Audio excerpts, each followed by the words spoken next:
안녕하세요. 네, 중고등과정 생활교육부를 담당하고 있는 교사 손현수입니다.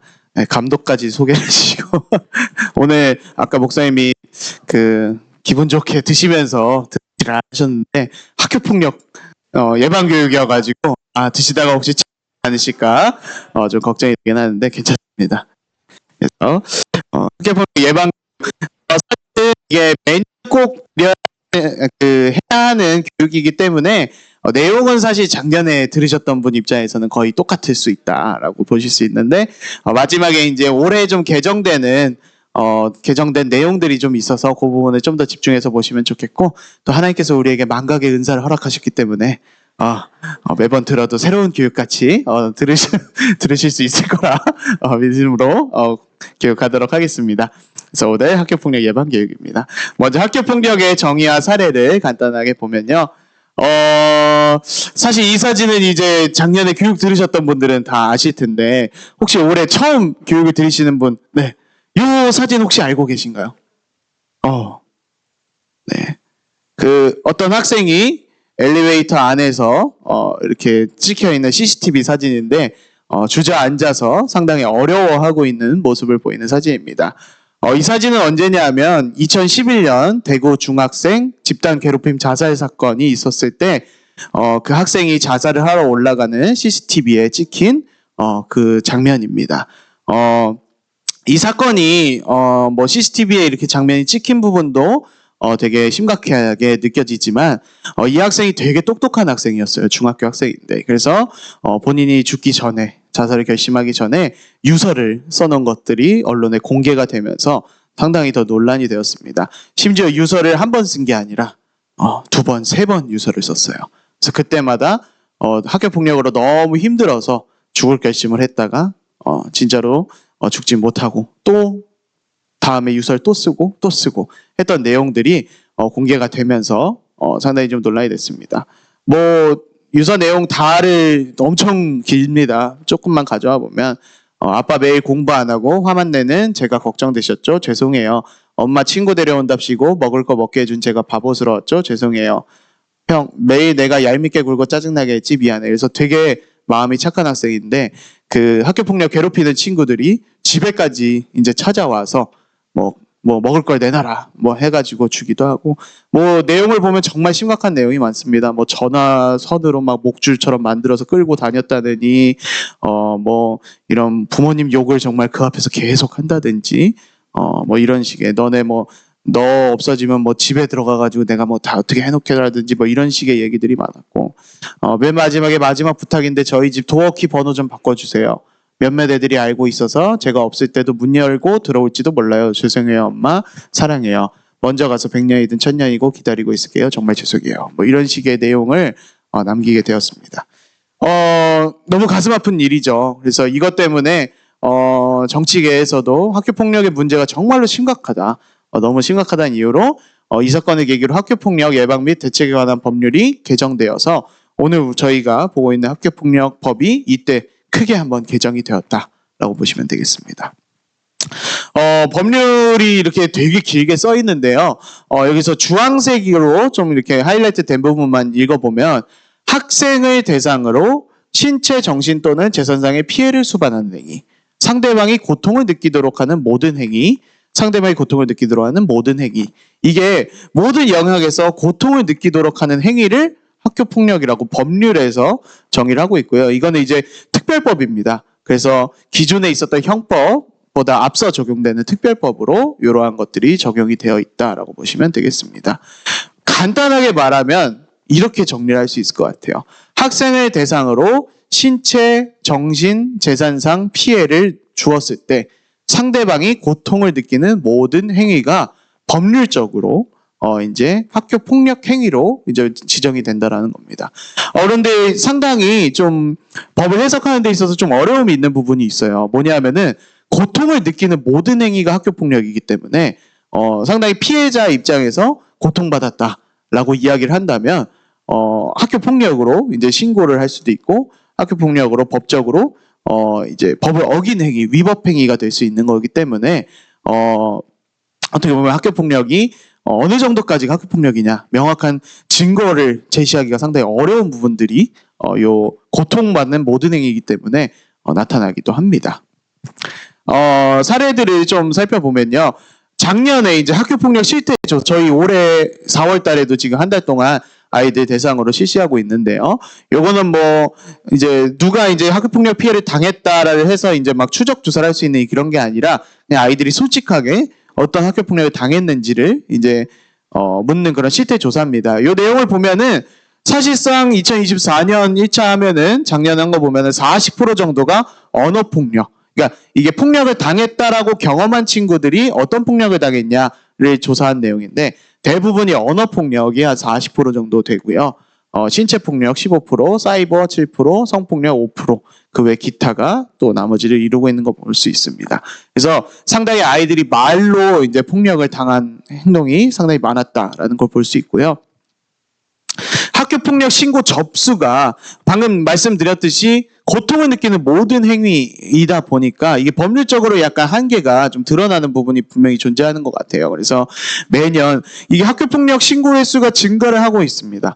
근데 이게 긍정적으로 본다면은 문제가 될 수 있는 상황들을 빠르게 신고해서 좀 해결할 수 있는 것으로 가고 있다라고 볼 수도 있고 또 좀 이게 부정적인 시각으로 바라본다면은 이제 조금의 어떤 갈등이 생기기만 해도 학교 폭력을 해결책으로서 가져가고 있다라는 게 지금 우리나라의 학교 폭력 관련된 일의 실태라고 보면 되겠습니다. 그래서 작년에 여기에 지금 7월까지 조사한 게 38,000건이거든요.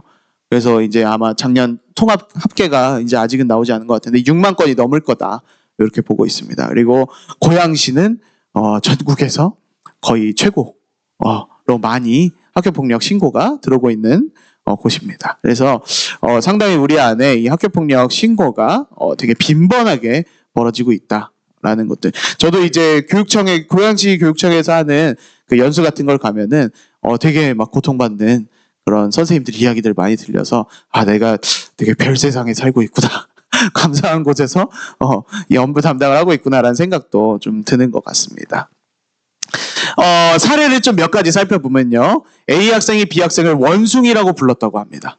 뭐 우리 아이들 정말 많은 동물에 빗대서 우리 친구들을 표현을 하는데 이제 원숭이라고 불렀는데 근데 이게 단순히 한번 원숭이라고 불렀다고 사실 학교 폭력으로 판단되는 게 아니라는 거예요. 여기 내용을 보면은 단순한 장난을 생각하지만 이 친구 입장에서는 모욕행위라고 느껴서 볼 수 있다. 근데 이게 처음 이런 게 아니라 여러 번 반복을 했었고 내가 이거 멈춰라 그만하라 라고 얘기를 했고 고통을 받고 있다 라는 얘기까지 했는데도 지속되니까 학교폭력상의 모욕으로 이게 해당이 됐었다라고 볼 수 있습니다.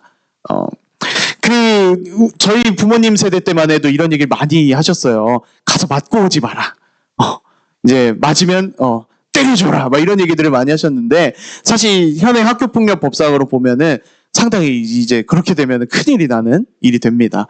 그래서 누군가를 같이 때리라는 교육 우리 학부모님들은 그러진 않으시겠지만 이런 식의 교육은 하시면 안 된다는 말씀 드리고 싶고요.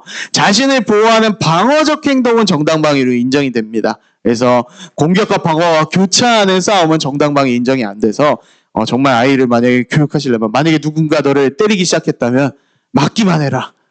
그 다음 선생님이나 학부모님께 와서 나에게 와서 얘기를 해라. 이렇게 교육을 하시는 게 사실상 법적으로 보호를 받을 수 있는 그런 상황이다라고 볼 수 있고요. 문제 발생 시 올바른 대응 및 학교의 처리를 요청해야 됩니다. 그래서 그 사적 보복 관련된 뭐 영화나 드라마 같은 게 되게 많이 나오잖아요. 뭐 모범 택시니 뭐 등등등 이런 사적 보복에 대한 얘기가 많이 나오는데 사실 현실 세계에서는 이렇게 하면은 큰 문제가 되기 때문에 그런 드라마가 나오는 거잖아요. 그래서 근데 이런 사적 보복이 일어나지 않도록 학부모님들도 도와주시면 좋겠습니다. 자, A가 B에게 화단을 넘으면 10,000원을 주겠다고 했어요. 그래서 B가 화단을 뛰어넘었는데 A가 안 줬대요. 그래서 B가 화가 나가지고 종이백을 찢으면서 거지야 막 이렇게 얘기를 했는데 이후 A가 B를 때리고 B도 A를 때렸습니다. 둘 다 뭔가 잘못을 했죠. 그죠? 그러면 어떻게 판단을 내리냐? 말로 한 것, 어떤 욕설을 한 것보다 신체적으로 가해를 당한 것이 더 큰 법익이다. 라고 이제 법원은 판단을 내립니다. 그래서 말로 욕하거나 뭐 말로 어떤 피해를 준 것보다 신체적으로 폭력을 가해서 신체에 피해가 발생했을 때 그 법익이 더 크다라고 판단해 드립니다. 물론 쌍방으로 조치가 났지만 이쪽이 더 잘못했어요. 뭐 이런 식으로 판결이 나온다라고 볼 수 있겠습니다. 그래서 작은 법익, 인격이나 재산에 비해서 큰 법익, 신체가 다치는 행위가 발생한다면 정당방위라고 볼 수 없다라고 볼 수 있고요. 이제 욕설을 했다고 해서 신체 타격을 하면 정당방위가 안 된다. 더 큰 처벌을 받을 수 있다. 그래서 똑같이 욕설을 하면 쌍방처리인데 뭐 주먹이 날아가면 이제 더 크게 잘못했다. 이런 식으로 처리가 된다라고 보시면 되겠습니다. 네, 간단하게 사례들 살펴봤고요. 그래서 사실상 어머님들 느끼시는 부분이 아버님들 느끼시는 부분들이 그걸 것 같아요. 이제 고통을 느끼는 행위를 주면 안 된다는 거죠. 그래서 그런 행위가 반복됐을 때 만약에 이야기를 들었을 때 그만하라는 얘기를 들었을 때 멈추게끔 하는 게 사실상 제일 중요하다라는 겁니다. 결국에 학부모님들의 역할은 뭐냐? 사람을 대하는 태도에 대한 이야기입니다. 학교폭력은. 그래서 사람을 바라보는 방식, 인간관계에 대한 얘기, 감정을 조절하는 방법 이런 것들을 가정에서 많이 가르쳐 주시고 이야기 나눠주시고 하는 부분이 필요합니다. 그래서 가족의 형태보다는 가족의 기능이 중요하다. 이렇게 연수 때 저도 들은 내용이 기억이 나는데요. 그러니까 가족 구성원으로서 있는 게 중요한 게 아니라 정말 가족이라면 같이 대화를 나누면서 요 위에 있는 사람을 대하는 태도와 방식을 가르치는 기능이 너무 필요하다. 가족이 그러한 역할을 하지 못한다면 문제가 되겠다. 그래서 공감하고 이해하고 적절하게 반응해주고 하는 거를 가정 안에서 많이 이야기가 된다면 학교폭력 상황에서 이 문제를 발견해내는 걸 가족이 해낼 수 있다라고 볼 수 있겠습니다. 그래서 사실 되게 중요한 것 같습니다. 대화 시간을 마련하고 같이 식사를 하는 시간 등 긍정적이고 개방적인 대화. 이 대화 자리가 이제 잔소리 대화가 되면 안 되겠죠. 그래서 열려 있는 상태에서 긍정적으로 대화를 나눌 수 있는 시간이 가정에서 너무나도 필요하다라고 볼 수 있습니다. 네, 우리 학부모님들은 얼마나 좋아요. 우리 학교에서 어거지로 어떻게 보면 매일같이 큐티를 해야만 하지 않습니까? 그죠? 거기 큐티 시간에서 말씀을 같이 아이들하고 나눈다는 시간 자체가 이런 대화 시간이 되면서 또 긍정적인 개방적인 대화가 일어날 수 있는 환경이기 때문에 우리 드림 학부모님들은 이 시간을 잘 확보하실 수 있다 라고 보실 수 있을 것 같습니다. 하고 계시죠? 네. 좋습니다. 네. 두 번째로는 올바른 공격성의 표출에 대한 지도를 아이들에게 교육을 학부모님들도 같이 해주시면 좋겠습니다. 그래서 누군가 자신을 함부로 대할 때 왜 그러냐? 하지 마라! 라는 말을 할 수 있는 것. 이게 사실은 올바른 공격성인데 또 우리 드림이들 또 너무 착하잖아요. 우리 아이들. 너무 착해가지고 이 정도의 얘기를 친구에게 하는 것도 내가 잘못한 거다. 라고 생각하는 아이들도 진짜 있는 것 같아요. 그래서 되게 착한 아이로서 이렇게 자라야만 한다라는 생각 때문에 그런지는 몰라도 이런 올바른 공격성의 표출도 어려워하는 친구들이 있습니다. 그래서 이런 것은 꼭 해야만 하는 거다라는 걸 가르쳐 주시고 이런 것을 지지해 주시면 좋겠습니다. 그래서 너가 고통을 받는다고 느낄 때 하지 말라고 적극적으로 표현하고 왜 그러냐, 왜 그런 행동을 하냐고 물어보는 표현을 아이들이 할 수 있게끔 학부모님들께서 지지해 주시면 좋겠습니다. 그래서 현재의 감정을 구체적으로 말하고 갈등을 스스로 해결하려는 시도다. 나를 지킬 줄 아는 표현이다. 라는 거를 가르쳐 주시면 좋겠습니다. 이제 관찰자의 입장에서 이런 일이 생겼을 때는 혹시 학교폭력 상황 속에 우리 아이가 처해 있지는 않은가 학부모님들께서 관심을 가지고 지켜봐 주시면 좋겠습니다. 첫 번째로 이유 없이 학교에 나오지 않는다고 할 때, 가기 싫다고 할 때, 평소에 잘 나가던 아이가 학교에 가기 싫다고 할 때 관심을 가져주시면 좋겠고요. 아프다는 핑계를 계속 댈 때, 특별한 사유 없이 갑자기 조퇴를 하는 일이 발생했을 때, 평소 같이 지내던 친구들이 바뀌었을 때, 친구 관계에 대한 대화 시 갑자기 문쾅을 하면서 들어가 버린다든가 이런 예민한 반응을 했을 때 학부모님들께서 조금 더 관심을 가지고 지켜봐 주시고, 이런 일이 있을 때 너무 어려워하지 마시고 담임 선생님들께 이렇게 연락을 한 번씩 드려보시는 것도 도움이 됩니다. 그래서 혹시 우리 아이가 요즘 이러한 집에서 이런 모습을 보이는데 학교에서 친구 관계나 좀 이런 어려움이 있지는 않은가 한 번씩 여쭤봐 주시면 우리 드림학교 선생님들이 또 적극 반응을 해주실 거기 때문에 이렇게 해주시면 좋겠습니다. 또는 전학과 자퇴에 대한 이야기를 꺼낼 때 물건 또는 금전 분실이 자주 발생할 때, 불편한 표정이 보일 때, 그리고 뭐 핸드폰을 정말 수시로 막 확인하고 되게 민감하게 반응을 할 때, 이럴 때는 관심을 가져주시면 좋겠다 말씀을 드립니다. 학교 폭력의 대응 방법인데요. 가장 중요한 내용이라고 저는 보여집니다. 사건이 발생하면 초기에 적극적으로 학교에 도움을 요청해 주시길 부탁을 드립니다. 여기 적혀 있듯이 시간이 길어질수록 마음의 갈등이 쌓이면서 해결이 어려워지는 일이 발생을 하게 됩니다. 그래서 초기 대응이 매우 중요한데요. 예를 들어 우리 아이가 다른 친구한테 뭐 맞았다거나 아니면 우리 아이가 때렸다거나 뭐 이런 이야기를 듣게 되었을 때 사실 학부모님들 너무 고민이 되실 것 같아요. 뭐 저도 제 딸이 이제 유치원 막 다니고 있는데 뭐 언제 한번 얼굴을 이렇게 막 헐켜온 적이 있는 거예요. 그래서 너무 이거 어떻게 해야 되나 뭐 하는데 빠르게 선생님께서 뭐 그쪽 학부모님도 말씀드리고 저한테도 말씀드려서 서로 연락을 하니까 뭐 그럴 수 있죠 하면서 서로 그쪽에서 사과해 주시고 저도 사과를 받아들이고 이제 얘기를 나누다 보니까 금방 좀 갈등이 해결되는 걸 경험한 것 같아요. 근데 이제 이런 것들이 얘기하지 않고 서로 연락하지 않고 쌓이면은 이 감정이 점점점 깊어집니다. 그래서 왜 연락을 안 주지?부터 시작을 해서 어떻게 된 거지? 왜 선생님도 연락이 없을까? 뭐 이런 식으로 계속 쌓이다 보면은 더 감정의 골이 깊어지는 경우가 많은 것 같습니다. 그래서 되게 심각하고 해결할 수 없을 것 같이 느껴졌던 어떤 학교폭력 문제들도 어떻게 보면 가정과 학교의 빠른 연락과 대처로 인해서 금방 좀 서로 사과하고 서로 뭐 죄송하다 말씀드리고 이렇게 마무리되는 경우들을 저도 지금 한 3년째 이렇게 행하부장하고 있는데 상당히 많이 봅니다. 반면에 이제 그런 연락을 좀 주저하시거나 아니면은 그런 고민 많이 되시잖아요. 이제 이걸 어디에 연락드려야 될지, 그쪽 학부모님께 바로 전화를 드리는 게 맞는지, 뭐 선생님께 이게 말씀드리는 게 맞는지 이런 고민이 많이 되실 것 같은데 이제 학교로 빠르게 연락을 해주시면 교사들이 중재를 도우고 빠르게 문제를 해결하는 방향으로 이렇게 도움을 드리니 학교로 적극적으로 알려주시면 감사하겠습니다.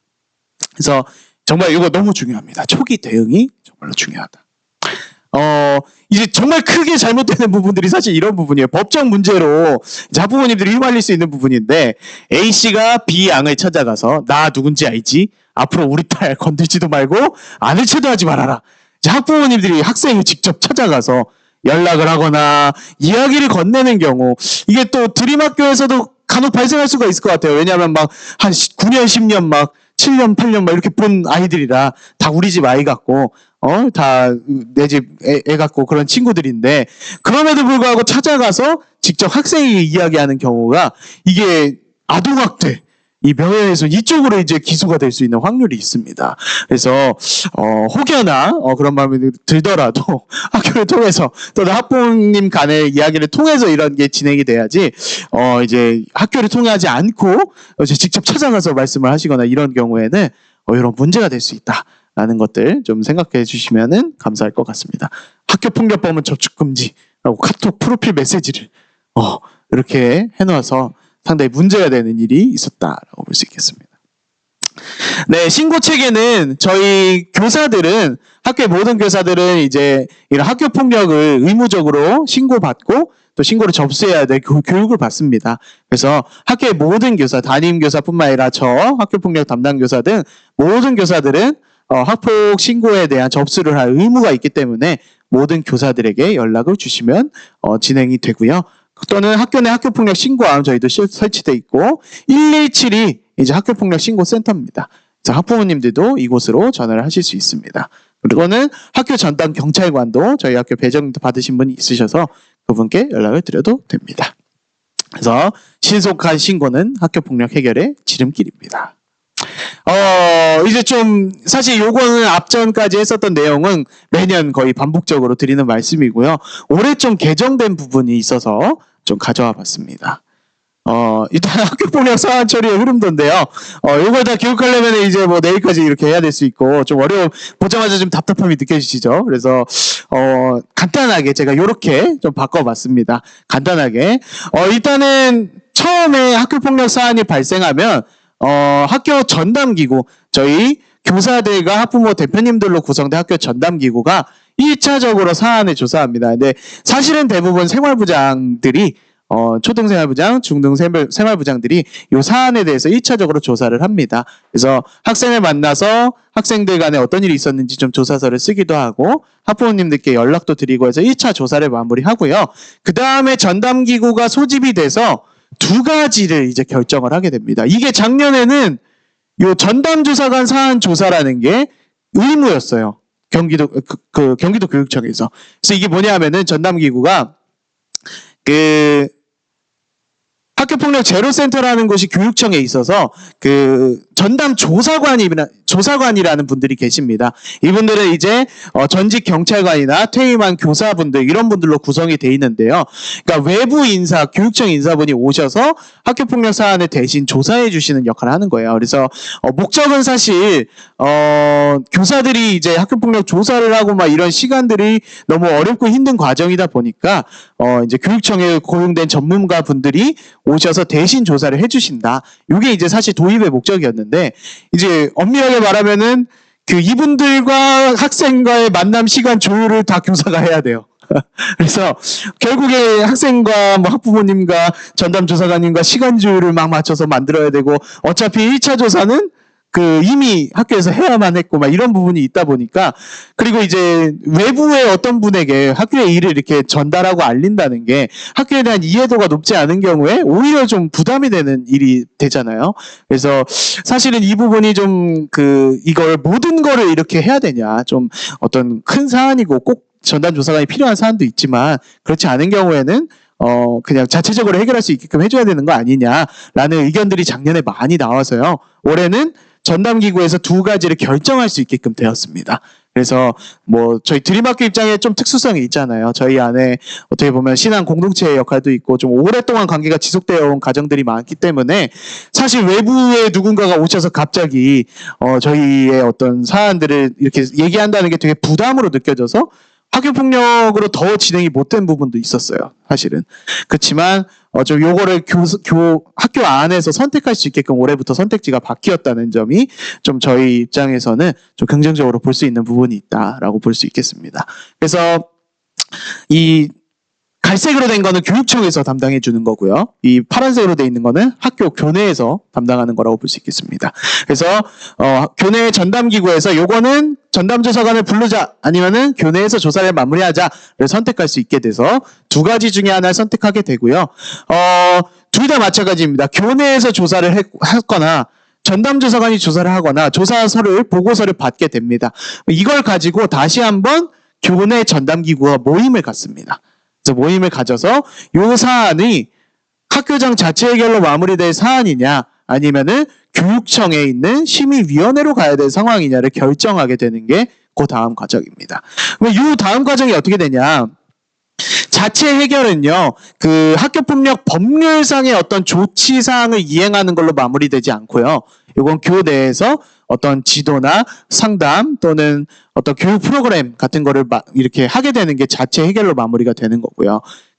자체 해결이 되지 않았을 때는 교육청에 이제 변호사님을 포함한 이런 전담기구가 심의위원회가 구성이 되어 있습니다. 그래서 교육청으로 넘어가서 그곳에서 최종적으로 심의를 받게 되는 게 교육청 심의위원회입니다. 그래서 이 두 가지가 나눠진다라고 보는데 문제는 이제 교육청 심의위원회로 가게 되면은 학교폭력 사안 아님으로 종결이 될 수도 있어요. 그러니까 뭐 경미한 사안이었고 좀 이렇게 학교폭력까지는 보여지지 않는다로 종결될 수도 있지만 여기에서는 1호부터 9호까지라고 하는 조치를 받게 됩니다. 이것이 어떤 좀 어려움이 있게 되는 부분이 있어서 이 부분을 조금 더 말씀을 드리고자 합니다. 그래서 교육청에서도 그렇고요. 저희 학교에서도 그렇고 학교장 자체 해결제를 통해서 좀 학교폭력 상황이 발생했을 때 마무리가 되었으면 좋겠다라는 의견을 내고 계세요. 물론 사안이 중대하다면 꼭 이게 답이 될 수는 없겠지만 요 학교장 자체 해결제를 적극 활용하길 좀 바라고 있는 것이 저희 마음입니다. 왜냐하면 학교폭력 조치사항이 9가지가 있습니다. 그래서 1호부터 9호 이렇게 불러요. 이게 거의 연수 들어가면 무슨 암구어 얘기하듯이 학교폭력 연수에서 자 이런 경우에는 1호, 2호고요. 이런 경우에는 9호고요. 막 이런 막 코스로 가지고 얘기를 하셔서 막 저도 막 담당 교사인데도 무슨 얘기인지 모를 경우가 많은데 이렇게 이제 되어 있습니다. 그래서 서면 사과 뭐 접근 금지부터 시작해서 마지막엔 정말 8호 전학, 9호 퇴학 이렇게까지 되는. 물론 중등, 초등은 퇴학 처분은 없습니다. 이제 강제 전학 이렇게는 이제 되긴 하는데 전학 권고 이렇게 되긴 하는데 퇴학 처분은 없습니다. 이게 문제는 작년에 이제 이 학교폭력법이 개정이 되었어요. 개정이 되면서 각 조치별로 이제 그 얼마나 이게 조치가 유지가 되느냐, 이 생기부에 기록이 되기 때문에 이 부분이 좀 문제가 됩니다. 그래서 1, 2, 3호 같은 경우는 졸업과 동시에 바로 생기부에서 삭제가 돼요. 그러니까 아까 봤듯이 교대 봉사까지는 졸업하면 바로 삭제가 됩니다. 그런데 4, 5호도 이거 같은 경우에는 졸업 후 2년 보존이 원칙이에요. 그러니까 졸업을 하고 나서도 뭐 고등학교 같은 경우에는 그 성인이 되고 나서도 2년 정도 보존을 해야 되는데 이제 심의를 통해서 아까 전담기구가 있었죠. 이 전담기구에서 한번 모여서 요거를 남는 것은 아이의 어떤 삶에 있어서 인생에 있어서 뭐 좋지 않다라든지 아니면 반성의 모습이 상당히 잘 보였다든지 하면은 삭제를 가능하게 되었습니다. 근데 6, 7호부터는 원래는 졸업 후 2년 보존인데 4년으로 늘어났어요. 상당히 길어졌고 근데 요거까지도 삭제가 가능했었어요. 지금도 가능합니다. 요것도. 근데 8호 같은 경우에는 졸업 후 예외 없이 2년 보존. 그러니까 전학과 퇴학까지 가게 된 경우에는 졸업 후 예외 없이 4년 동안 그 전학 같은 경우는 보존을 해야 합니다. 그리고 요거는 삭제가 불가능합니다. 4년 동안. 그리고 퇴학 같은 경우에는 아예 생기부에서 삭제 조치가 불가능합니다. 이게 또 뭐랑 연계가 되냐면요. 이 작년에 학교폭력을 생활기록부에 남겨있는 것을 대학 입학에 적용을 한다. 라는 것을 작년에 발표를 했습니다. 그래서 학교폭력을 했던 사람들이 이제 뭐 대학에 합격한 얘기라든지 뭐 어떤 뭐 유명 연예인이라든지 이런 분들이 학교폭력 논란이 되면서 정부에서 이걸 되게 강화하는 발표를 했습니다. 작년에. 그래서 올해부터 이걸 적용하기 시작했어요. 그래서 그냥 간단하게 반영 방법 보시면 예전에는 학종이라고 해서 학생부 종합전형이라는 곳, 그러니까 학생부 생기부를 중점적으로 보는 전형이기 때문에 여기는 학교폭력 관련된 내용이 들어가 있으면 당연히 연관을 끼칠 수밖에 없잖아요. 근데 올해부터는 학생부 종합전형이 아니라 다른 모든 전형, 뭐 교과전형이라든지 논술, 수능, 실기, 실적 이런 것에도 학교폭력 내용, 그러니까 아까 말했던 1호부터 9호까지의 조치가 들어가 있는 경우에 감점을 하겠다. 이런 식의 조치가 남아있고, 아까 봤듯이 졸업 후 삭제가 되지 않으면 중학생 때 있었던 뭐, 예를 들어 6, 7호 처분 같은 게 삭제가 안 되면 대학교 갈 때도 영향을 끼치게 된다. 또 이렇게 보여줄 수 있겠습니다. 그래서 간단하게 학교에마다 어떤 식으로 우리가 감점을 하겠다 이런 걸 발표를 했어요. 뭐, 연세대학교 같은 경우에는 1에서 3호 같은 경우 50점을 깎겠다. 그리고 4에서 5는 55점, 뭐 9호는 70점을 깎겠다. 뭐 이화여대는 1에서 7호는 전체에서 10에서 60%까지를 감점시키겠다. 뭐 8에서 9는 아예 부적격으로 해버리겠다. 뭐 인하대학교는 1에서 7호 50점, 뭐 이런 식으로. 중앙대학교는 1에서 7호가 최대 100점, 최저 10점을 하고 8에서 9호는 부적격으로 처리하겠다. 근데 이거는요 좀 어려운 게 졸업 후에 삭제가 되는 거거든요. 생기부의 내용이. 그래서 예를 들어 1호가 사실 서면 사과잖아요. 1호가 서면 사과예요. 근데 요거를 졸업 후에 삭제를 할 수 있는데 대학 입학은 졸업 전에 일어나죠. 그렇기 때문에 1호 서면 사과는 사실 진짜 어떤 욕설 한번 하고 뭐 이제 그거에 대해서 사과하지 않고 반성하지 않고 요 정도 수준도 사실 1호가 나오거든요. 요런 경우에도 대학 입학 때 삭제를 할 수가 없는 상황입니다. 그러니까 교육청 심의위원회를 가서 1호까지 받은 경우에 이제 대학 입학에 무조건 반영이 된다. 고등 같은 경우에는 이제 이런 이제 문제들이 발생해서 학교 폭력이 상당히 더 중대하게 고민해야 될 부분으로 변하게 되었습니다. 사실 그래서 학교장 자체의 결재가 더 좀 필요한 부분이 있습니다. 어떻게 보면은 뭐 이 정말 학교 폭력 신고해서 교육청 심의위원회까지 넘어가는 게 뭐 고등학생 같은 경우에는 특별히 어떤 그 뭐 인생 전체에 어떻게 보면 어려움을 끼치게 되는 이런 일이 발생하게 되잖아요. 그래서 물론 정말 잘못을 저지른 경우에 그런 것이 합당한 어떤 정의라고 볼 수도 있겠지만 학창 시절에 있었던 일들이 그렇게 꼬리표처럼 계속 가는 것이 과연 옳을까라는 생각을 저도 담당 교사로서 좀 하게 됩니다. 물론 어떤 사안의 중대함에 따라서 다를 수 있겠지만요. 그래서 사실은 학교에서는 학교장 자체 해결제로 그래서 학교뿐만 아니라 교육청에서도 마무리가 되었으면 좋겠다라는 의견을 보입니다. 그래서 어떤 경우에 학교장 자체 해결이 가능하냐? 첫 번째로는 2주 이상의 신체적, 정신적 치료를 요하는 진단서를 발급받지 않아야 합니다. 근데 사실은 뭐 정말 찰과상 좀만 입어도 병원 가면 2주를 받아요. 진단서를. 그러니까 눈에 보이는 상처나 어떤 것이 생기면 진단서를 받기 때문에 이걸 만약에 증거자료처럼 이렇게 학부모님들이 가져와서 제출을 하시면 사실은 학교 입장에서는 자체 해결을 하고 싶어도 할 수가 없습니다. 그래서 뭐 이렇게 밀었는데 넘어져서 좀 긁혀서 진단서를 끊어왔다라고 한다면 사실상 바로 교육청으로 가야만 하는 상황이 된다는 거예요. 그래서 이런 부분들이 과연 어느 정도까지 반영이 되는가 한번 고민해 보시면 좋겠고, 재산상의 피해가 없거나 즉각 복구된 경우, 뭐 물건을 부셔뜨렸다거나 한 경우에 이제 복구를 하지 않고 내가 그런 거 아니다라든지 뭐 그걸 뭐 그렇게 유난하게 그렇게 하냐라든지 이런 경우에 복구가 되지 않은 경우에는 학교폭력 심의위원회로 바로 넘어갈 수밖에 없습니다. 세 번째는 지속적이지 않은 경우인데요. 근데 이게 지속적이라는 게 상당히 좀 주관적인 해석이 들어가죠. 뭐 몇 번을 해야 지속적이냐, 몇 개월을 해야 지속적이냐, 이게 상당히 주관적인데, 그래서 사실은 전담기구가 이걸 판단하게 됩니다. 그래서 전담기구는 대략 한 3개월 정도 이런 지속성이 보이느냐에 대해서 판단을 하고 있고요. 마지막에는 보복행위가 아닌 경우입니다.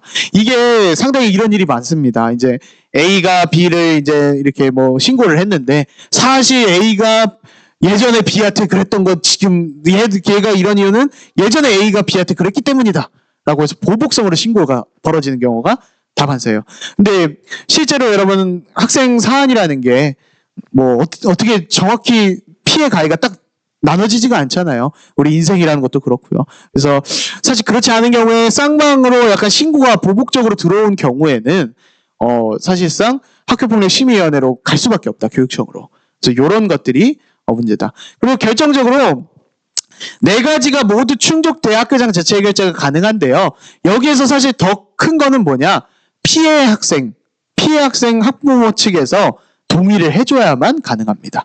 그러니까 네 가지에 전혀 해당이 안 돼도 피해 학생이 나는 저 친구가 반성하는 것 같지도 않고 사과를 제대로 받은 것 같다는 생각이 안 든다. 그래서 학교장 자체 해결을 할 마음이 없다라고 한다면은 교육청으로 심의위원회로 넘어가게 된다라고 보면 되겠습니다. 그래서 경미한 사안의 경우는 대부분 학교장 자체 해결로 처리하는 것을 교육청에서도 권고를 하고 저희 학교에서도 이렇게 되었으면 좋겠습니다. 왜냐하면 실제로 교육청 심의위원회로 넘어가게 되면 뭐 조사 같은 것도 다시 또 이뤄져야 되고요. 또 거기 뭐 직접 가가지고 재판처럼 이렇게 가서 해야 되는 일도 있고, 또 거기서도 만족하는 결과가 뭐 나오지 않는 경우에는 뭐 민사소송이나 뭐 이런 소송으로 또 갈 수 있는 경우가 발생하게 됩니다. 그래서 학교장 자체 해결로 경미한 사안 같은 경우에 처리가 되었으면 좋겠고, 특히 이제 웬만해서는 막 학교 폭력 사안 아님으로 종결되는 경우가 상당히 많고요. 실제로 아까 한 5만에서 6만 건 정도가 1년에 일어나잖아요. 그 중에서 무고죄 처리되는 경우가 상당히 많아요.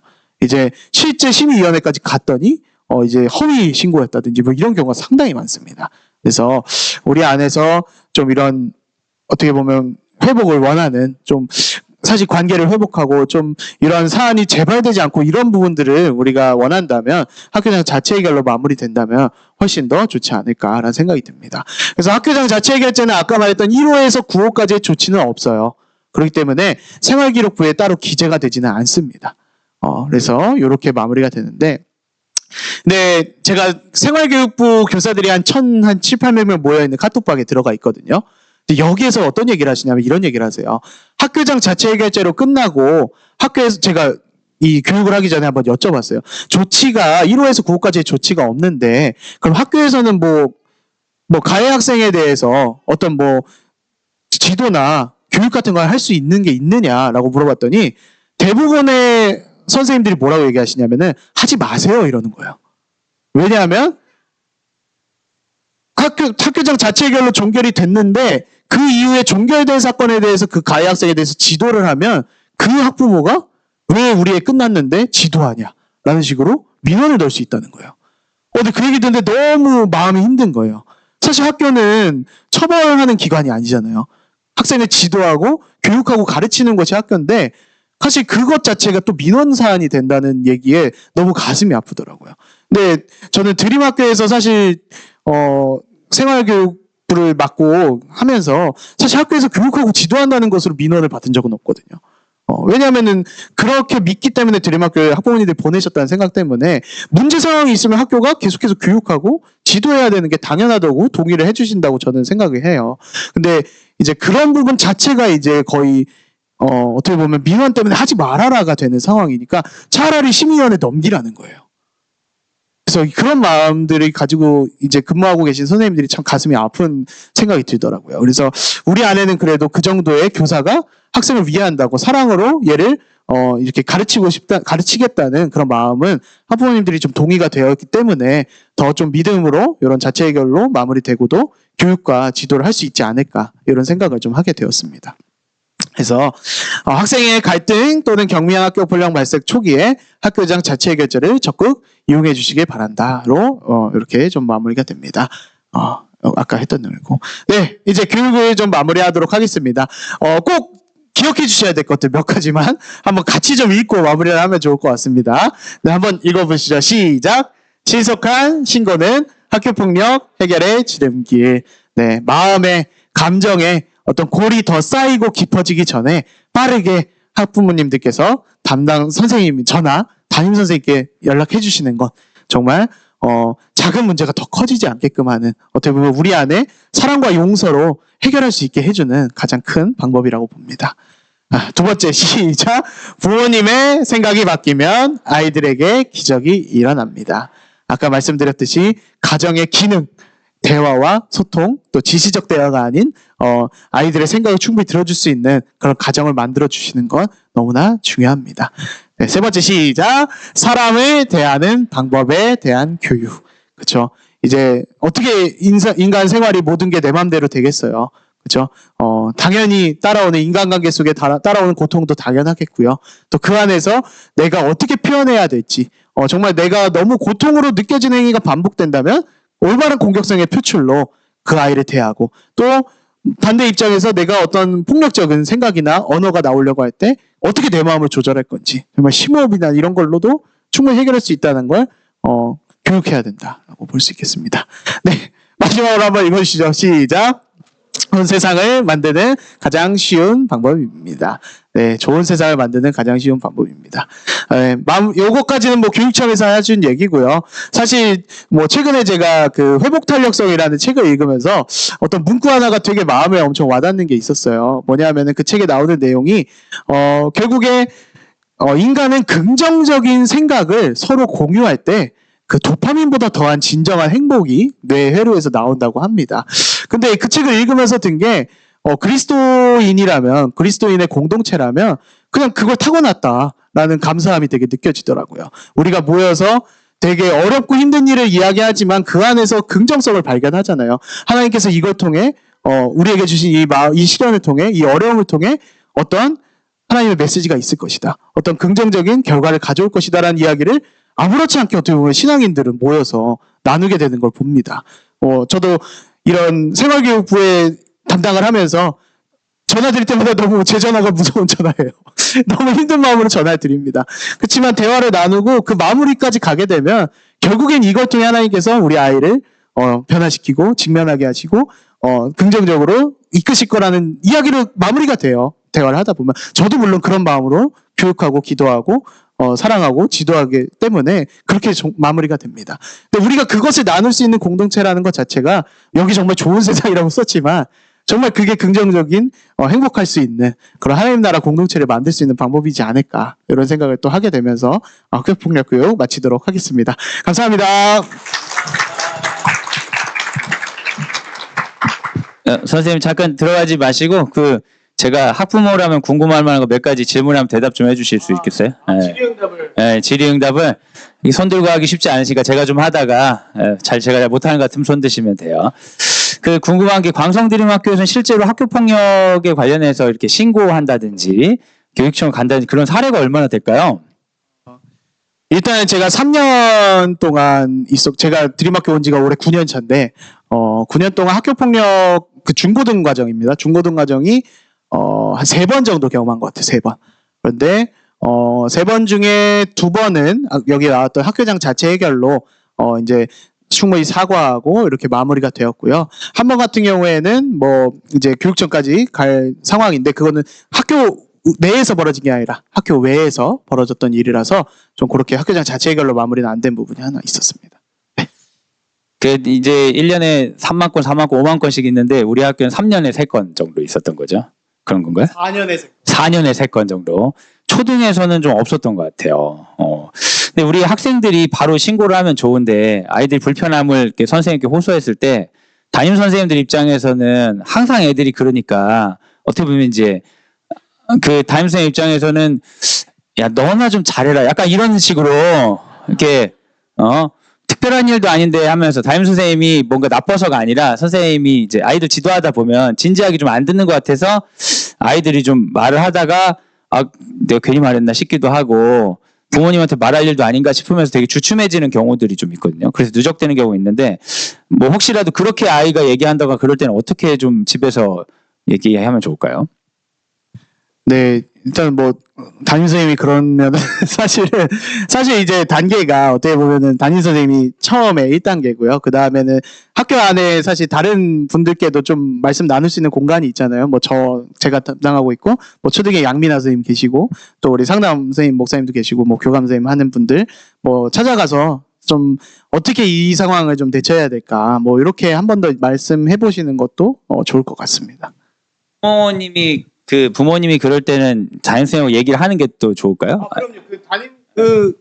학생이 뭔가 담임 선생님과 학생이 뭔가 담임 선생님과 대화를 통해서 좀 뭔가 내가 생각하고 어려웠던 것들이 좀 전달이 안 된다라고 생각됐을 때는 당연히 부모님들께서 담임 선생님과 한 번 더 연락하시고 나누시는 게 뭐 이제 당연히 도움이 됩니다. 뭐 학부모님 입장에서도 도움이 되고 담임 입장에서도 이제 좀 캐치하지 못했던 부분, 좀 더 디테일한 부분들을 학부모님 통해서 듣게 되는 경우도 있기 때문에 꼭 이렇게 얘기해 주시면 좋겠고, 그리고 좀 하나 말씀드리고 싶은 거는 뭐 학교 폭력 자체에 대해서 너무 엄청나게 큰 부담을 가지고 사실 그런 부분이 많으세요. 뭐 내가 아까 말했듯이 뭐 4년에 3-4번 있는 뭐 일인데 내가 이걸 신고해서 학교에 누를 끼친다 이렇게 생각하시는 분들이 진짜 부모님들이 아는데 계세요. 이제 근데 사실 그것보다는 어떤 이 사안에 대한 해결과 회복, 그리고 말씀드렸듯이 학교장 자체 해결제로 종료가 되면 외부까지 이게 뭐 나간다던가 그 학생에게 그 학생도 사실 사랑하는 우리 드림이잖아요.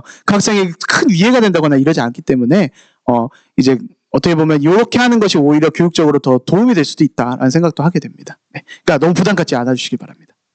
하나만 더 질문 드리면 우리 짜고 나온 게 아니어가지고 저도 들으면서 든 생각 그냥 죄송합니다. 이제 근데 전문가시니까 그 아이가 이제 학교 폭력을 했다는 얘기를 이제 선생님한테 이렇게 듣는 거예요. 듣는데 사실 우리 아이는 그 아이 때문에 지금까지 어려웠다는 얘기를 꾸준히 해오는 거예요. 나 얘 때문에 너무 힘들었어. 그래서 나 되게 많이 참아주고 있는데 걔 진짜 별로야. 이런 얘기를 하면서 부모로서 그래도 참아. 신앙이니까 해왔는데 어느 날 우리 아이가 걔를 괴롭혔다고 이제 학교 폭력이다 하고 부모님께 연락을 받거나 이런 상황도 좀 이제 사례로 생길 수가 있잖아요. 그런 복잡한 상황에서는 부모 입장에서 좀 어떤 마음을 가지고 대처를 하면 좋을까요?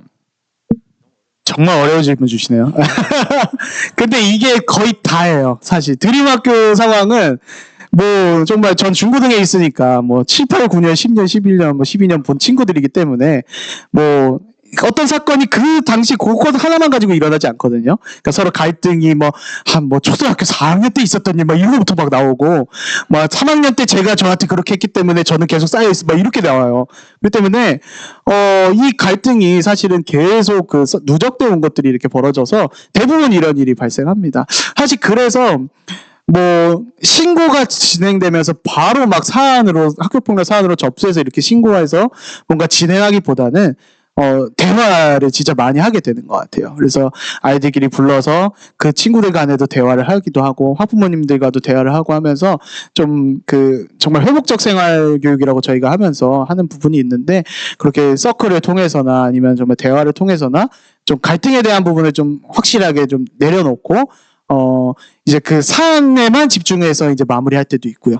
이제 아무리 그런 게 있었어도 지금 벌어진 이 요일에 대한 것에 대해서는 서로가 잘못한 부분과 뭐 사과해야 될 부분이 있지 않냐, 뭐 이렇게 이제 말씀을 드리는 것이 있고요.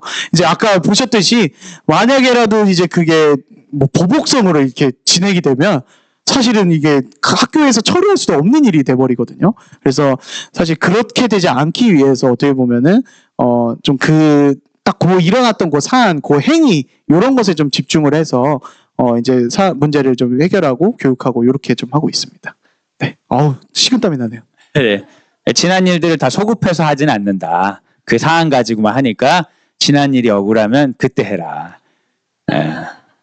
미리미리 사소한 거는 그때 다 싸우고, 싸울 때는 그것만 싸우지 몰아서 한꺼번에 싸울 수는 없다. 뭐 그런 것 같아요. 그죠? 혹시 질문 없으세요? 궁금하신 거 있으실 것 같은데. 어머니. 감사해요. 질문도 해주시고. 그냥 얘기 들리게만 해주세요. 네, 그럼요. 일단 두 번째 사안 먼저 말씀드리면, 우리 아이가 학교 폭력에 뭔가 생기고 기록될 정도의 일이 있다면 모르실 수가 없습니다. 왜냐하면은 집으로 계속 편지가 와요. 몇 월 며칠까지 출석하셔서 뭐 하셔야 된다. 오셔서 같이 이제 정말 교육청을 같이 가주셔야 되기 때문에 그 정도 기록돼 있는 뭐 자체 해결도 당연히 학부모님들 아셔야 되지만 그건 걱정은 안 하셔도 된다 말씀드리고 싶고, 세 번째 같은 경우에는 당연히 괜찮습니다. 당연히 저희 뭐 목사님이나 저희나 뭐 교장선생님이나 저희 학교가 그 정도는 이제 열려 있는데, 근데 이제 그거는 좀 같이 생각해 주시면 좋을 것 같아요. 뭐 저희에게 전달한다고 담임선생님이 모르시게 되지는 않을 것 같아요. 왜냐하면은 1차적으로 학생의 사안을 어쨌든 뭐 내가 좀 신뢰하지 못하는 생각이 드는 담임선생님이라 할지라도 담임선생님께 1차적인 책임이 의무가 있기 때문에 저희에게 뭐 예를 들어 뭐 이런 것 때문에 힘들어요 만약에 저한테 얘기를 해주셔도 담임선생님께는 반드시 저희도 공유를 해야만 합니다. 그래서 그 부분은 좀 이해를 해주시길 부탁드립니다. 담임선생님한테 어떻게 말해야 될지 모르시면 찾아오세요. 제가 알려드릴게요. 어떻게 말하면 제일 곤란하지 않게 하는 거 알려드릴게요. 또 질문 있으세요? 이게 또 뭐 이런 일이 많지 않고 뭐 그래서 별로 없으세요. 선생님 감사합니다. 박수. 아유.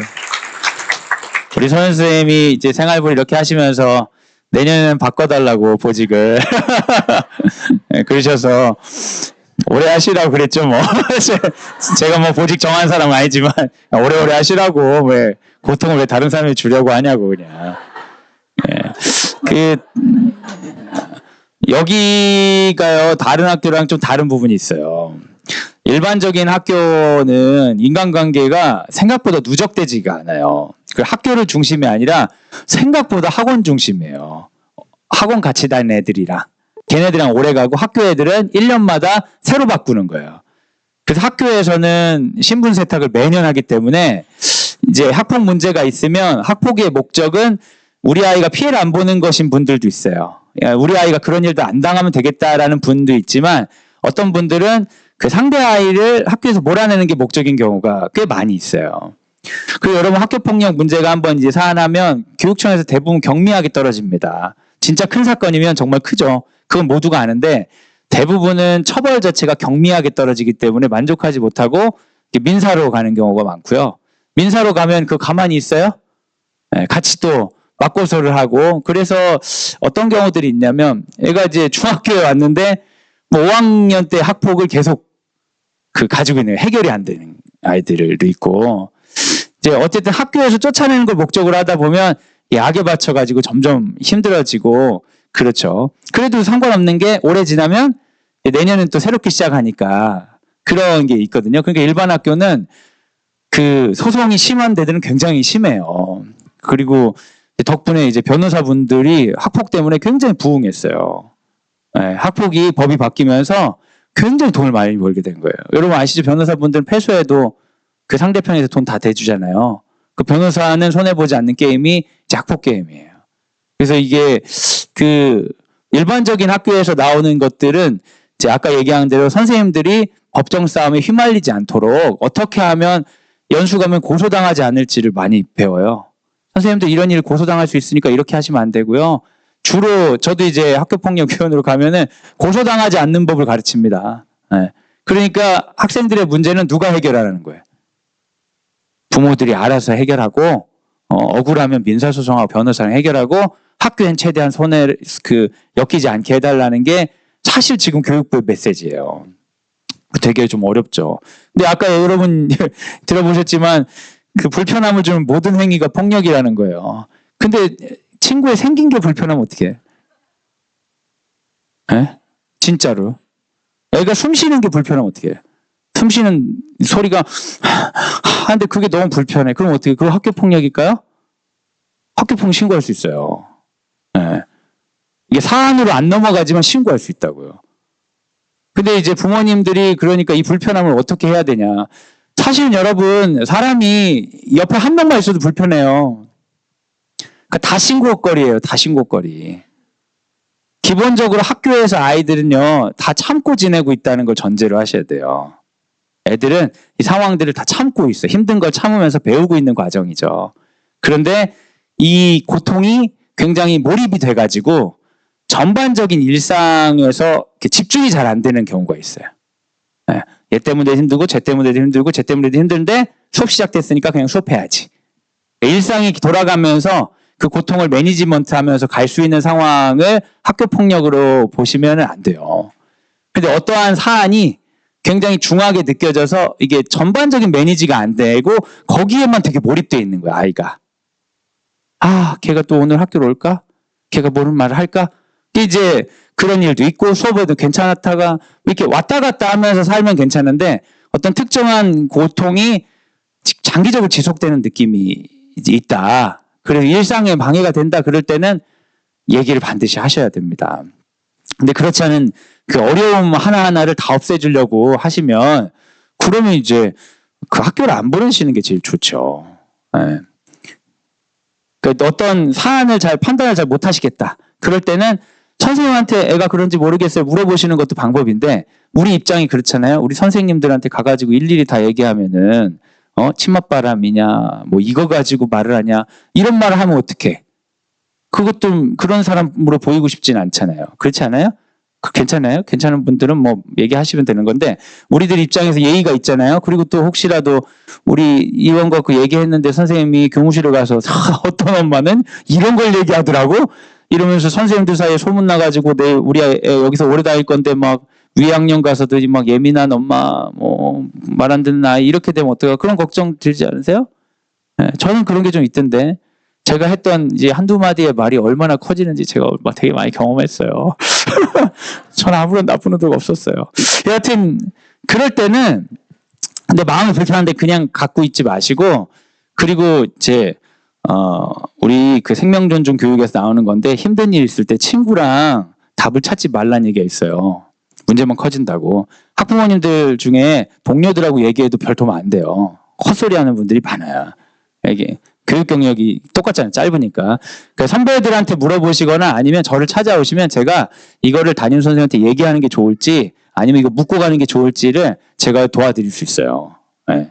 그러니까 답답하면 저한테 와가지고 목사님한테 이상한 사람을 보이면 어떻게 괜찮아요, 여러분. 전 충분히 여러분 이상하다 보고 있고 여러분이 그렇게 괜찮지 않은 분이라는 것을 제가 열심히 공부해가지고 배웠어요. 인간이 괜찮지 않다는 걸. 저도 괜찮지 않은 인간이기 때문에 여러분의 불안과 막 이 걱정되는 마음을 전혀 비난하지 않습니다. 그리고 와가지고 막 진상 부리셨다가 오늘은 제가 안 온 걸로 해주세요. 그러면 제가 안 온 걸로 깨끗하게 해버려요. 기억도 못해. 네. 그러니까 너 마음을 오래 담아두지 마시면 좋을 것 같아요. 그런 일 있으면 학교 빨리 오시되 근데 선생님한테 갈 때는 지금 이제 연수할 때는 선생님한테 막 가라고 했잖아요. 근데 선생님들은 생각보다 존중하지 않으면 이제 기능이 이렇게 잘 나오지 않아요. 선생이란 직능 자체가. 선생님한테 할 때는 너무 막 이렇게 뜨거운 마음으로 막 쏟아내고 그러면 사안이 오히려 전달되지는 않을 수 있어요. 그러니까 학교에는 빨리빨리 연락을 하시되 교사에게 하는 방법은 저랑 좀 같이 상의하면 좋고, 그렇지 않고 충분히 하실 수 있으면 얘기하셔도 괜찮아요. 근데 자신이 없거나 애매할 때 사람이요 살다가 많이 경험하는 일들은 잘해요. 많이 경험하는 일들. 손님을 많이 치러본 엄마들은 손님 몇 명 온대 그러면 뭘 사야겠구나 이게 탁 들어온다고요. 근데 손님을 전혀 치러보지 않은 사람은 손님 온다고 하면 뭘 사야 될지도 몰라요. 예? 의사 선생님은 집에서 누가 쓰러지면 이거 응급실을 보내야 될지 잠깐 누워 있다가 쉬면 될지 이게 판단이 금방 서요. 근데 일반인들은 가족이 쓰러지면 어떻게 해야 될지 몰라요. 신고해야 되나? 아니면 그냥 있으면 나을 건가? 그렇죠. 근데 아이들의 어떤 폭력적인 사안에 여기 전문가가 없어요. 왜냐면 우리 아이는 특별한 일 없으면 처음 키우고 둘째, 셋째더라도 첫째랑 굉장히 다른 인간이기 때문에 우리 항상 당황해. 네, 우리는 항상 당황한다고요. 그럴 때 당황하지 않고 걱정하지 않는 사람들한테 빨리 물어보면 그 사람들이 뭘 확 도와주는 게 아니라 이거는 선생님하고 얘기하는 게 좋겠어요. 이거는 이런 방식 하면 좋겠어요. 예, 가슴 떨려 하지 않고 얘기해 줄 수 있는 사람들이 학교에 있으니까 걱정하지 말고 꼭 얘기해 주세요. 요즘에 이제 4년으로 늘어나고 나서 제가 애들 위협할 만한 게 생겨가지고 쏠쏠하게 써먹어요. 친구 괴롭힌다고 해가지고 오면 제가 그래요. 너 학폭 가면 대학 못 간다? 애들이 그러면 진짜 엄청 긴장해요. 네, 실제로 이렇게 4년 기재될 만큼 큰 폭력을 행사하는 경우는 많지 않지만 근데 그만큼 감수성이 너무 높아져가지고 이제 힘들 정도예요. 그러니까 예민한 애들은 활개를 피고 어떻게 보면은 감수성이 떨어지고 순진한 애들이 그 가해자로서의 피해를 받을 수도 있어요. 네, 여러분 우리 친구 좋아하고 이런 애들이 단짝이랑 막 놀러 다니고 이게 학교 폭력이 될 수 있어요. 네. 우리 남학생들 그냥 재밌게 장난치고 놀리고 다 학교 폭력 될 수 있습니다. 그만큼 사회가 그 압박이 굉장히 심하다는 거는 사실이에요. 다른 학교랑 여기는 좀 달라요. 그래서 일일이 다 신고하면서 내년에 이제 신분 세탁하고 내년에 새로 시작해야지. 쟤랑 제 엄마랑 뭐 미친이 싸워갖고 누가 나가냐 해놓고 내년에 새로 시작해야지. 될까요, 안 될까요? 여기 어떻게 되냐면 너무 과하게 이제 피해자로서 호소한 사람이 이상한 사람 되기가 쉬워요. 참 안타깝죠. 피해자는요, 사람들이 피해자로 있을 때 도와줘요. 근데 피해자가 내가 피해받았으니까 너희들에게 함부로 해도 된다 하면서 가해자 같은 태도를 보이는 게 공론화되면 대중은 또 그 사람을 두려워해요. 이 작은 동네에서는 그 훨씬 섬세한 부분이 있습니다. 네. 부모님들이 알아서 하세요. 이렇게 그래서 학교에서 안 하는 이유가 학교 폭력이 됐을 때 학교가 곤란하기 때문이 전혀 아닙니다. 학교는 교육청으로 보내면 제일 편한 거예요. 그런데 그렇게 됐을 때 가해 학생은 가해 학생대로 배움이 없고 피해 학생은 피해 학생대로 회복이 없고 오히려 둘 중에 하나는 학교를 떠나야 된다고 했을 때는 집단이 죄책감을 가져서 굉장히 어려움을 겪기도 합니다. 그래서 이제 공동체의 특성 때문에 이제 학교 폭력 신고를 이렇게 추천드리거나 이러지는 않는 부분이 있어요. 근데 여러분 이게 굉장히 위험한 거예요, 선생님들이. 예, 교육청에서 뭐 누구 와서 이런 얘기 하면 학교에서 그러지 말라 그래요. 그냥 신고 빨리 하라고. 최대한 보내버리라고. 선생님 손 털으라고. 민사소송 걸린다고. 근데 학교 성격이 좀 그러기가 어렵다. 어떻게 해야 될까요? 좀 잘 안 맞는 것 같다는 느낌 좀 오시는 분들 있죠? 이렇게 치대면서 하는 거 좀 안 맞는 것 같아. 나 깔끔하게 살고 싶어. 법대로. 전학이라는 길이 있습니다, 여러분. 예. 근데 애들이 저한테 그럼 우리 학교가 더 안 좋은 건가요? 막 이런 거 물어보는 애 있어요. 근데 여러분, 제 장점이 분명히 있어요. 장점 뭐가 있냐면 신분 세탁을 못 하니까 이제 되게 거짓말 잘하는 애도 있거든요. 일반 학교에서 거짓말 되게 잘하는데 학교에서는 되게 잘하는 애도 있어요. 그러니까 신분 세탁할 때마다 해가 바뀔 때마다 조금씩 거짓말을 하는 거지.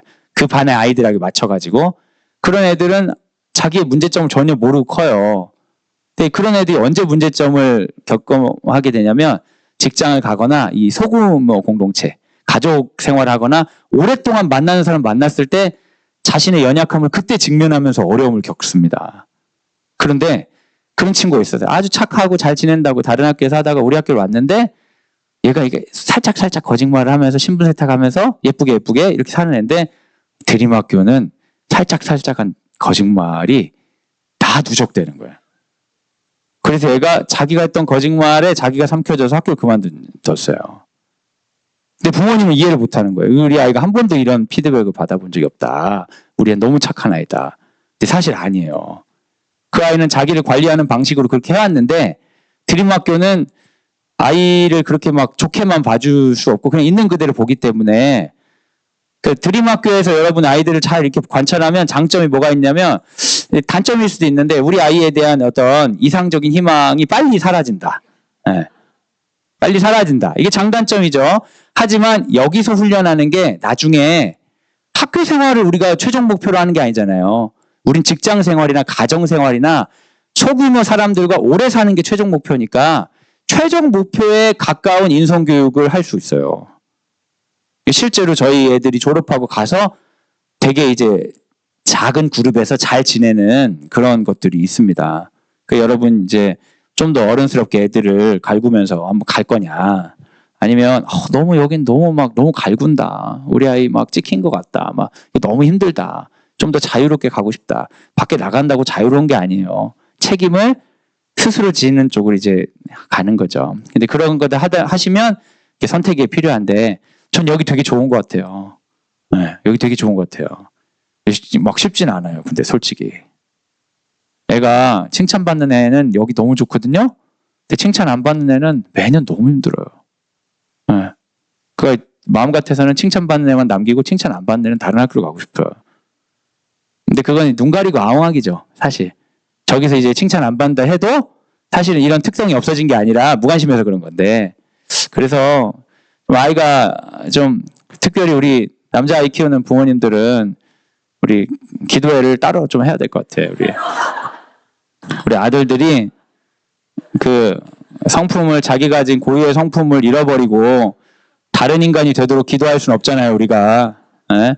고유의 성품에도 불구하고 잘 성장할 수 있도록 우리 기도회를 더 해야 될 것 같아요. 그래야 우리 마음을 위해서 그 아이의 변화를 위해서가 아니라 내가 화가 덜 나게 하여 주옵소서 이런 기도를 해야 될 것 같아요. 제가 좀 말이 길었는데 이제 학교폭력 연수는 해야 되니까 하는 거고 이 연수를 바탕으로 학교를 바라보셨을 때 안 맞는 부분들을 좀 제가 말씀드리려고 좀 이야기를 나눴습니다. 제가 마무리하는 기도하고 오늘 마치도록 하겠습니다. 기도하겠습니다. 사랑이 많으신 주님, 세상의 많은 폭력들과 대처하기 위해서 우리 한국 사회가 같이 저항하기 위해 학교 폭력을 예방하는 이러한 운동들이 일어나게 해주셔서 감사합니다. 많은 약한 자들이 목소리를 내게 하여 주시고 그런 목소리로 말미암아 평등한 사회를 꿈꿀 수 있도록 인도하여 주셔서 또한 감사합니다. 그러나 주님, 이러한 것들이 어떻게 보면 우리 안에 있는 자연스러움이 폭력이라는 이름이 붙여지게 되고 우리 안에 견디고 이겨나가고 싸워야 되는 인간관계 훈련이 잘못된 것, 경험해서는 안 되는 것처럼 느끼게 만들 때도 있습니다. 그리하여서 지금 우리 아이들이 많이 왜곡된 가치관을 가지고 자기 중심적인 세계관이 더욱더 선명해질 때가 있습니다. 힘을 가져서 눌러야 되고 힘이 없을 때는 다른 방식으로라도 힘을 가져서 눌러야 된다는 어떤 그 싸움의 이야기들이 끊이지가 않습니다. 주님, 이럴 때에 우리 공동체를 불러주시고 오랜 기간 한 마을에서 살면서 연약함들을 품는 훈련을 하게 하셨습니다. 광성드림학교가 광성드림학교답게 이것들을 받아들이게 하여 주시고 우리 아이들이 연약함에도 불구하고 잘 성장하여서 이후에 작은 공동체에서 오랫동안 사람들과 지낼 때 연약함들을 잘 깨닫고 성장하고 성숙한 사람으로 나아갈 수 있도록 인도하여 주시옵소서. 지금도 매일매일의 학교 생활이 쉽지 않은 우리 학생들에게 은혜와 사랑을 더하여 주셔서 성장하게 하여 주시고 도움을 청하는 방법을 익히게 하여 주시고 감정을 표현하고 감정을 표현한 것에 대해 책임지는 것들을 하나님 배울 수 있도록 인도하여 주시옵소서. 부모에게 담대한 마음 주셔서 아이들의 연약함을 잘 깨닫게 하여 주시고 부족함을 격려하게 하여 주시고 그리고 다른 기관들과 학교와 손을 내밀어 함께 아이들의 연약함을 도울 수 있는 지혜를 더하여 주시옵소서. 이제는 예수 그리스도의 은혜와 하나님의 사랑과 성령의 교통하심이 학교폭력 예방교육을 받으며 하나님, 이 폭력 가운데 우리 아이들이 잘 성장할 수 있도록 힘을 더하여 주시옵소서. 우리 아이와 교실을 위해 기도하겠습니다. 다지만은 사랑하는 학부모님들과 가정 위에 지금부터 영원까지 함께 하시기를 간절히 축원하옵나이다. 아멘. 하나님께 영광의 박수를 올려드리겠습니다.